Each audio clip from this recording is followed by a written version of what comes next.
నిన్న supreme court AP liquor స్కామ్కు సంబంధించి కొన్ని సంచలన వ్యాఖ్యలు అయితే చేయడం జరిగింది. ఒక రకంగా సుప్రీంకోర్టు బలంగా ఈ లిక్కర్ స్కామ్ జరిగింది, దీని వెనక అనేక మంది పెద్దలు బ్యూరోక్రాట్లు ఉన్నారు, లేకపోతే 3200 కోట్ల రూపాయల అవినీతి అనేది సాధ్యం కాదు అని చెప్పి నిన్న ఒక ఘాటైన వ్యాఖ్య చేయడంతో పాటు రాజు కసిరెడ్డి ఎవరైతే ఈ మొత్తానికి కర్త కర్మ క్రియగా పేర్కొంటున్నటువంటి రాజు కసిరెడ్డి ఉన్నాడో ఆయనకు బెయిల్ ఇచ్చేందుకు పూర్తిగా నిరాకరించింది. సో ఈ మొత్తానికి ఆర్కిటెక్ట్ అనే ఒక పదాన్ని నిన్న సుప్రీంకోర్టు వాడింది. ఆయన అమాయకుడు కాదు, ఈ స్కామ్ మొత్తానికి ఆయనే ఆర్కిటెక్ట్ కాబట్టి మరికొన్ని రోజులు జైల్లోనే ఉండనివ్వండి.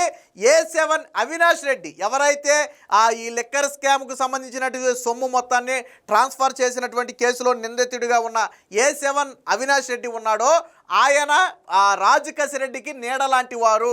ఒక రకంగా అవినాష్ రెడ్డి పారిపోవడానికి ప్రోత్సహించింది మీరే కాబట్టి ముందు అవినాష్ రెడ్డిని లొంగిపోమనండి, అప్పుడు రాజు కసిరెడ్డి బెయిల్ గురించి ఆలోచిద్దాం తప్ప ఇప్పుడు బెయిల్ ససేమిరా ఇచ్చే ప్రసక్తి లేదని చెప్పి నిన్న సుప్రీంకోర్టు స్పష్టంగా చెప్పింది. సో నిన్న సుప్రీంకోర్టు చేసినటువంటి వ్యాఖ్యలు విన్న తరువాత ఈ లిక్కర్ స్కామ్లో ఇన్వాల్వ్ అయిన ఒక్కొక్కళ్ళ గుండెల్లో రైళ్లు పరిగెడుతున్నాయి. ఎందుకనంటే నిన్న ఇంకో వ్యాఖ్య కూడా చేసింది, ఇందులో సూత్రధారులు పాత్రధారులు అయినటువంటి బ్యూరోక్రాట్లను ఎందుకు అరెస్ట్ చేయలేదని చెప్పి సుప్రీంకోర్టు ఆగ్రహం వ్యక్తం చేసింది. ఎందుకంటే ముఖ్యమంత్రి కార్యదర్శి స్థాయి అధికారుల పాత్ర, అలాగే నాడు బెవరేజెస్ కార్పొరేషన్ ఎండీల పాత్ర, ఇలాంటి అనేక మంది పాత్ర ఉన్నప్పటికీ కూడా అందులో ఇంకా కొంతమంది ఎందుకు తప్పించుకు బయటకు తిరుగుతున్నారు, ఎందుకు అరెస్ట్ చేయలేదో అర్థం కావటం లేదని చెప్పి నిన్న సుప్రీంకోర్టు అయితే వ్యాఖ్య చేసింది. మొత్తంగా ఒక విషయం చాలా స్పష్టం, నిన్న అంతెందుకు రాజు కసిరెడ్డి తరపున వాదించినటువంటి రంజిత్ అనే లాయరే ఏం చెప్పాడంటే ఈయన కేవలం మధ్యవర్తిగా మాత్రమే ఉన్నాడు, ఈ లిక్కర్ స్కామ్లో మధ్యవర్తిగా మాత్రమే ఉన్నాడు, అసలు సూత్రధారి ఈయన కాదు అనే ఒక వ్యాఖ్య చేశాడు. అంటే లిక్కర్ స్కామ్ జరిగిందని చెప్పి రాజు కసిరెడ్డి తరపు లాయర్ కూడా ఒప్పుకున్నాడు. స్కామ్ జరిగిన మాట వాస్తవమే, కానీ ఈయన కేవలం మధ్యవర్తి మాత్రమే, అసలు సూత్రధారి ఈయన కాదు. మళ్ళీ ఇంకో విషయం కూడా చెప్పాడు, అంటే నాకు అర్థం కాల, రాజు కసిరెడ్డి తరపు లాయరు విజయసాయి రెడ్డిని అలాగే ఇంకా కొంతమంది వైసీపీ నేతలను ఇరికించే ప్రయత్నం చేశాడేమో నాకు అర్థం కాల, వాళ్ళందరూ ఇంకా బయటే ఉన్నారు కదా అని వాళ్ళ పేర్లను కూడా ప్రస్తావించాడు. అంటే మొత్తంగా రాజు కసిరెడ్డి అనే వ్యక్తి ద్వారా లిక్కర్ స్కామ్ జరిగింది, ఈయన కింగ్ పిన్ అనేది సుప్రీంకోర్టు బలంగా నమ్ముతున్నటువంటి మాట. స్కామ్ జరిగిందని చెప్పి రాజు కసిరెడ్డి తరపు న్యాయవాది కూడా కోర్టులో ఒప్పుకున్నటువంటి పరిస్థితి. సో దీనికి సంబంధించినటువంటి ఒక వార్త కూడా వచ్చింది, ఒకసారి కోర్టు ఏం వ్యాఖ్య చేసిందో చూద్దాం. మద్యం స్కామ్కు రాజు కసిరెడ్డే ఆర్కిటెక్ట్, ఆయనకు బెయిల్ ఇచ్చే ప్రసక్తే లేదు, ఇంకొన్నాళ్ళు జైలులోనే ఉండనివ్వండి. సుప్రీం 3200 కోట్లు అంటే చిన్న విషయం కాదు. A7 ముప్పిడి అవినాష్కు నీడల రాజ్, ఆయన లొంగిపోతే బెయిల్ గురించి చూద్దాం. సుప్రీంకోర్టు తీవ్ర వ్యాఖ్యలు. రాజు కసిరెడ్డి బెయిల్ పిటిషన్ డిస్మిస్, నిందితులైన అధికారులను అరెస్టు చేయకపోవడంపై కూడా సుప్రీంకోర్టు అయితే ఆగ్రహం వ్యక్తం చేసింది. 1000 కోట్ల మద్యం కుంభకోణం వ్యవహారంలో కీలక నిందితుడు రాజు కసిరెడ్డికి సుప్రీంకోర్టులో ఎదురు దెబ్బ తగిలింది. ఆయనకు బెయిల్ ఇవ్వటం కుదరదని సర్వోన్నత న్యాయస్థానం తేల్చి చెప్పింది. మద్యం స్కామ్ రూపకర్త అంటే ఆర్కిటెక్ట్ ఆయనే అని తేల్చి చెప్పింది. మరికొంతకాలం జైలులోనే ఉండనివ్వండి అంటూ తీవ్ర వ్యాఖ్యలు చేసింది. లేని పక్షంలో రాజు కసిరెడ్డికి అత్యంత సన్నిహితుడైనటువంటి ముప్పిడి అవినాష్ సరెండర్ అయ్యేలా చూస్తే అప్పుడు బెయిల్ గురించి ఆలోచిస్తామని చెప్పింది. జగన్ హయాంలో జరిగిన 1000 కోట్ల మద్యం స్కామ్లో రాజు కసిరెడ్డితే కీలక పాత్రాన్ని సిట్ తేల్చిన సంగతి తెలిసిందే. ఆయనకు బెయిల్ ఇచ్చేందుకు జనవరి 29న హైకోర్టు నిరాకరిస్తే తరువాత సుప్రీంకోర్టుకు వెళ్ళారు. సుప్రీంకోర్టు కూడా ఆయనకు బెయిల్ ఇచ్చే పరిస్థితి లేదు, ఆయనే కీలక వ్యక్తిగా ఛార్జ్ షీట్లో ఉంది కాబట్టి ఇలాంటి పరిస్థితులు ఆయన బయటకు వదలలేమని చెబితే లేదు మా వాదనలు వినడానికి ఒకరోజు టైం కావాలంటే సుప్రీంకోర్టు నిన్న వాదనలు విన్న తర్వాత ఏం చేసింది, ససేమిరా రాజు కసిరెడ్డికి మేము బెయిల్ ఇవ్వలేము, ఇవ్వకూడదు కూడా, ఈయన నీడలాగా ఉండే వ్యక్తి పరారవటానికి కూడా వీళ్ళే కారణం, ముందు ఆ పారిపోయినోడిని వచ్చి లొంగిపోమ్మనండి, అప్పుడు రాజు కసిరెడ్డి బెయిల్ గురించి చూద్దామని చెప్పి నిన్న చాలా ఘాటైన వ్యాఖ్యలు అయితే చేసింది. దీనికి సంబంధించిన మరొక వార్త కూడా చూద్దాం.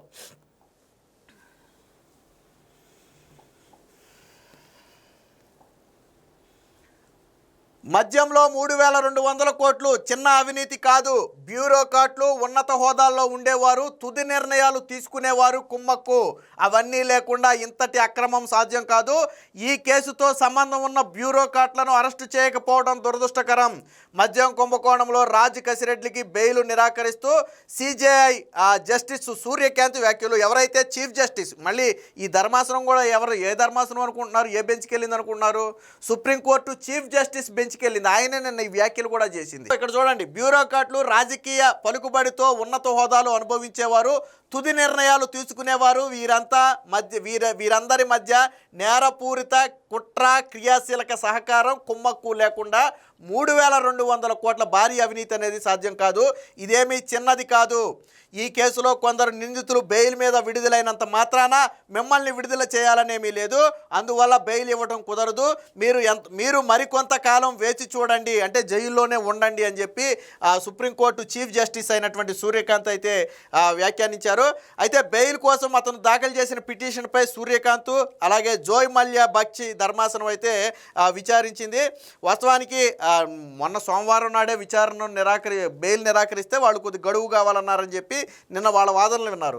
సో ఈ రాజ్ కసిరెడ్డి తరపున వాదనలు వినిపిస్తూ 298 రోజుల నుంచి జైల్లోనే ఉన్నాడు. సో ఇప్పటికే చాలా రోజులు అయిపోతుంది, ఆల్మోస్ట్ ఏడాది దగ్గరికి వచ్చేస్తుంది, 10 నెలల దగ్గరికి అయింది. కాబట్టి ఇప్పుడైనా అతన్ని వదిలేయాలి అని చెప్పి ఆయన తరపు రంజిత్ ఆ వాదనలు వినిపిస్తే సిజేఐ సూర్యకాంత్ జోక్యం చేసుకుంటూ మీరు చెలాయించిన అధికారం, అక్రమంగా వసూలు చేసిన డబ్బును దృష్టిలో ఉంచుకుని ఆయనను మరికొంతకాలం జైల్లోనే ఉండనివ్వండి. అంటే మీరు గతంలో చేసిన పనులు ఒకసారి గుర్తు తెచ్చుకోండి, అలా తెచ్చుకుంటే ఆయన మరికొంతకాలం జైల్లోనే ఉండటం ఉత్తమమని మీకు కూడా అనిపిస్తుందనే వ్యాఖ్య అయితే నిన్న సుప్రీంకోర్టు చేసింది. దీనికి సంబంధించిన మరొక వార్తను చూద్దాం. రంజిత్ కుమార్ స్పందిస్తూ మద్యం సరఫరా విషయంలో పిటిషనర్ మద్యం కంపెనీలకు ప్రభుత్వ కార్పొరేషన్కు మధ్య సంధానకర్తగానే వ్యవహరించారు. ఈ వ్యవహారంలో డబ్బు అందిన వారిని ఎవరిని ఇప్పటి వరకు అరెస్టు చేయలేదు. అప్పటి బేవరేజెస్ కార్పొరేషన్ ఎండి వాసుదేవరెడ్డి, అలాగే ప్రత్యేక అధికారి డి సాయి ప్రసాద్, నాటి వైకాపా ఎంపీ విజయసాయి రెడ్డిలను ఇంతవరకు నిర్బంధించలేదు. అంటే నిన్న ఒక కొత్త కోణం తీసుకొచ్చారు. ఏంటంటే వాసుదేవరెడ్డితో పాటు సత్యప్రసాద్తో పాటు ఎంపీ విజయసాయి రెడ్డి. సో అంతిమంగా వీళ్ళు కూడా కీలకమైన వ్యక్తులే, కానీ వీళ్ళని ఇప్పటి వరకు నిర్బంధించలేదని చెప్పి నిన్న కోర్టుకు దృష్టికి తీసుకొచ్చి మొత్తం ఈ కేసులో 51 మంది నిందితులు ఉన్నారని చెప్పి తీసుకొస్తే ఆ పెద్ద మనుషులంతా బెయిల్ మీదే అని చెప్పి నిన్న తన వాదనలో కూడా వినిపించారు. అంటే ఇక్కడ ఒకటి ఒప్పుకున్నాడు రంజిత్. ఏమని ఒప్పుకున్నాడంటే మద్యం కంపెనీలకు ప్రభుత్వ కార్పొరేషన్కు మధ్య సంధానకర్తగా ఉన్నాడు అని ఒప్పుకున్నాడు. అంటే ఈ స్కామ్ జరిగిన మాట వాస్తవం. మద్యం కంపెనీల నుంచి ప్రభుత్వానికి ముడుపుల రూపంలోనో ఇంకో రూపంలోనో అందిని ఆ మొత్తానికి మధ్యవర్తిగా ఆయనే ఒప్పుకున్నాడు, రంజితే ఒప్పుకున్నాడు. అంటే రాజ్ కసిరెడ్డి తరపు లాయరే ఒప్పుకున్నాడు. న్యాయవాది రంజిత్ వాదనలు కొనసాగిస్తూ రాష్ట్ర ప్రభుత్వం దాఖలు చేసిన కౌంటర్ అఫిడవిట్లో పిటిషనర్ ప్రతి నెల వసూలు చేసిన 50-60 కోట్ల రూపాయలను విజయసాయి రెడ్డి, మిథున్ రెడ్లకు అందజేసినట్లుగా పేర్కొన్నారని, ఇప్పుడు ఆ పెద్ద మనుషులంతా బెయిల్ మీదే ఉన్నారని చెప్పారు. నిందితులపై దర్యాప్తు పూర్తి చేసిన తర్వాత ఇప్పటి వరకు 4 ఛార్జిషీట్లు దాఖలు చేశారని పేర్కొన్నారు. పిటిషనర్ లోపలుండి ఇప్పటికే దాదాపు 300 రోజులైనందున బెయిల్ ఇవ్వాలని కోరారు. ఇప్పటికీ బెయిల్ వచ్చిన వారు కనీసం 6 నెలలు కూడా లోపల లేరనే విషయాన్ని పేర్కొంటే ప్రధాన న్యాయమూర్తి మధ్యలో జోక్యం చేసుకుంటూ బెయిల్ ఇవ్వడానికి నిరాకరించారు. మరి కొంతకాలం మీరు వేచి చూడాలని చెబుతూనే వారంతా మీ కర్మలు దుష్మరుల లబ్ధిదారులు అని వ్యాఖ్యానించారు. అంటే ఇప్పుడు బెయిల్ మీద బయట ఉన్నారని చెప్పిన వాళ్ళు కూడా ఈ స్కామ్లో ఉన్నవాళ్ళేనని చెప్పి ఇండైరెక్ట్గా సుప్రీంకోర్టు కూడా చెప్పింది. సో బ్యూరోక్రాట్లను అరెస్ట్ చేయకపోవడం దురదృష్టకరం అని చెప్పింది. పిటిషనర్ కాంట్రాక్టు మీద ఐటీ సలహాదారుడిగా నియమితులైన ప్రైవేటు వ్యక్తి ప్రభుత్వంలో కార్యదర్శి స్థాయి హోదాలను అనుభవించిన వారిని అరెస్టు చేయలేదు అని రంజిత్ వాదించగా సిజేఐ స్పందిస్తూ వాళ్ళని అరెస్టు చేయొద్దని మేమేం చెప్పడం లేదు, వారిని అరెస్టు చేయకపోతే అది దురదృష్టకరం, వారి పాత్ర లోతుగా ఉన్నా తప్పించుకున్నారేమో, బ్యూరోక్రాట్లు నేరపూరిత కుట్ర కుమ్మక్కులు లేకుండా ఇంతటి భారీ అవినీతి చేయడం ఎలా సాధ్యం, రాజకీయ పక్షపాతంతో ఇలాంటి ఉన్నత స్థానాలు అనుభవిస్తున్న వారే తుది నిర్ణయాలు తీసుకునే వారికి సహకరిస్తున్నారు, ఇదేమి చిన్న అవినీతి కాదు కాదు, మిగతా వాళ్ళు బెయిల్ మీద విడుదలైనంత మాత్రాన మిమ్మల్ని విడుదల చేయాలనేమీ లేదు, అందువల్ల బెయిల్ ఇవ్వలేం అని స్పష్టం చేశారు. రాష్ట్ర ప్రభుత్వానికి కనీసం నోటీస్ అయినా ఇవ్వాలని చెప్పి కోరగా దానికి కూడా సుప్రీంకోర్టు అయితే నిరాకరించింది. సో ప్రతివాది తరపు న్యాయవాదులు కూడా ఇక్కడే ఉన్నందున వారికి నోటీస్ ఏమీ ఇవ్వాల్సిన అవసరం లేదని పేర్కొన్నారు. రంజిత్ వాదనలు కొనసాగిస్తూ ముప్పిడి అవినాష్ రెడ్డిని రాష్ట్ర ప్రభుత్వం అరెస్టు చేయని కారణంగా పిటిషనర్ను జైల్లో ఉంచుతూ పోతారా అని ఒక రకంగా కోర్టునే క్వశ్చన్ చేసే ధోరణిలో ఆయన మాట్లాడితే ఆ వాదనను చీఫ్ జస్టిస్ తోసిపుస్తూ అవినాష్ రెడ్డి మీ మనిషి, మీరే ఆయన్ను పోరిపోయేలా ప్రోత్సహించారు, ముందు లొంగిపోమని చెప్పండి స్పష్టం అని అప్పుడు ఈయన బెయిల్ గురించి ఆలోచిద్దామని చెప్పి వెంటనే ఒక కౌంటర్ రిప్లై కూడా ఇచ్చారంటే మీరు ఇంకా ఈ రాజకాశి రెడ్డిని ఎప్పుడు జైల్లోనే ఉంచుతూ పోతారా, ఇక విడుదల చేయరా అని క్వశ్చన్ చేస్తే అప్పుడు ముందు ఈ అవినాష్ రెడ్డి అనే వ్యక్తి మీ మనిషే కదా, పారిపోవడానికి ప్రోత్సహించింది మీరే కదా, దొరకకుండా ముందు వచ్చి లొంగిపోమానండి, అప్పుడు ఈ బెయిల్ గురించి ఆలోచిద్దామని చెప్పి ఒక స్ట్రాంగ్ రిప్లై ఇవ్వడంతో అటుపక్క నుంచి ఆయనకి మాట కూడా రాని పరిస్థితి. సో ఇంకా ఈ కేసులో దర్యాప్తు చేయాల్సింది ఏం మిగిలిందో రాష్ట్ర ప్రభుత్వాన్ని అడగాలని కోరగా అందుకు సిజేఐ నిరాకరించారు. ప్రతివాది నుంచి ఇంకా తెలుసుకోవాల్సిన అవసరం ఏమీ లేదన్నారు. బ్యూరోక్రాట్లలో కొందరు తమ ప్రత్యేకాధికారులను ఉపయోగించుకుని మేనేజ్ చేసుకుంటున్నారేమో అని మీరు అడుగుతున్న కొందరు వ్యక్తులు వాళ్ళతో సన్నిహితంగా కలిసి పనిచేసి ఉండొచ్చు అని చెప్పి కూడా ఆయన చెప్పారు. ఏది ఏమైనా మొత్తంగా రాజకాశి రెడ్డి అనే వ్యక్తికి ప్రస్తుతం మేము బెయిల్ ఇవ్వలేమని చెప్పారు. సో పరారీల అవినాష్ మీకు బెయిల్ ఇవ్వలేం. మధ్యలో ఈ సుప్రీంకోర్టు చీఫ్ జస్టిస్తో పాటు మరొక వ్యక్తి కూడా ఉన్నారు, జోయ్ మాల్యా బక్సా.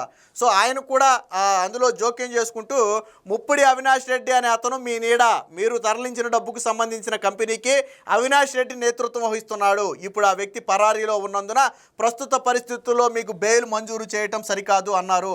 3,200 కోట్లు చిన్న మొత్తం ఏమీ కాదు అని సిజేఐ వ్యాఖ్యానించారు. రంజిత్ న్యాయ పని చేస్తే ఆ పని అలాగే తిరిగి వస్తుంది. నువ్వు మంచి చేసి పశ్చాత్తాపడితే దాని ఫలితం అదే విధంగా ఉంటుంది. తప్పైనా కానీ నువ్వు పశ్చాత్తాపడితే అది వేరే విషయం. కానీ పశ్చాత్తాపం లేకుండా నువ్వు చేసిన తప్పును మళ్ళీ సమర్థించుకునే ప్రయత్నం చేస్తే కర్మ అనేది ఎలాగుంటుంది. సో మొత్తంగా అంబటి రాంబాబు చేసిన అతికి నిన్న 14 రోజుల రిమాండ్ వేయటంతో ఇప్పుడు దోల తీరింది అని చెప్పి ప్రజలందరూ భావిస్తున్నారు.